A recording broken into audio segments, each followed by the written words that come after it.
What's up, folks? Kukuha ako ng karamay ngayon. Dito lang kay Uncle Tura. Ayan yung karamay nila. Medyo madaming bunga. Tapos hinog pa lahat. Yung ibang bunga na ito mataas. Kaya yung kaya ko lang abutin, yun lang kukunin ko. Ayan o, parang grapes.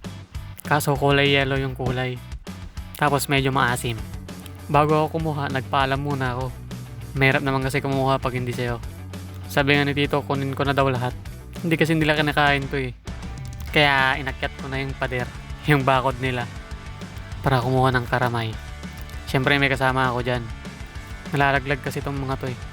Oo, kita nyo naman oh, napaka macho ko. Mashiti. Hindi na ako nagdamit kasi mainit.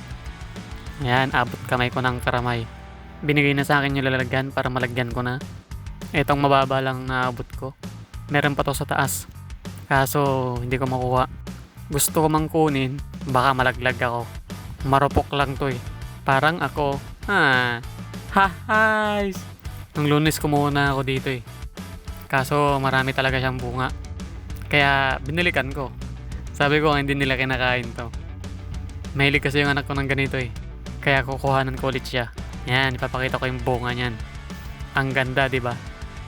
Rapok-rapok. Parang tiyas yung puno niya. May hawik.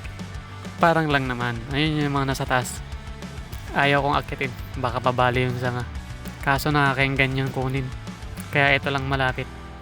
Ito lang yung kukunin ko. Balikan ko na lang kapag guys! Wala namang kumukuha dito eh. Ako lang.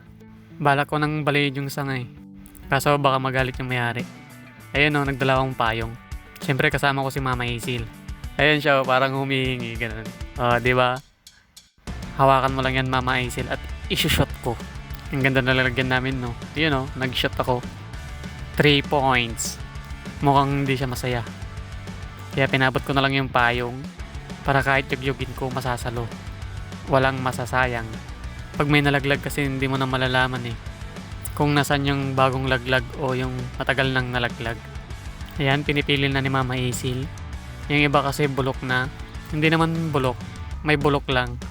Yan, tapon mo yung hindi pwede. Medyo puno na ilalagyan namin. Kaya bumaba na lang ako. Medyo matagal-tagal din kakainin ng anak ko to. Tapos ibebenta ko pa.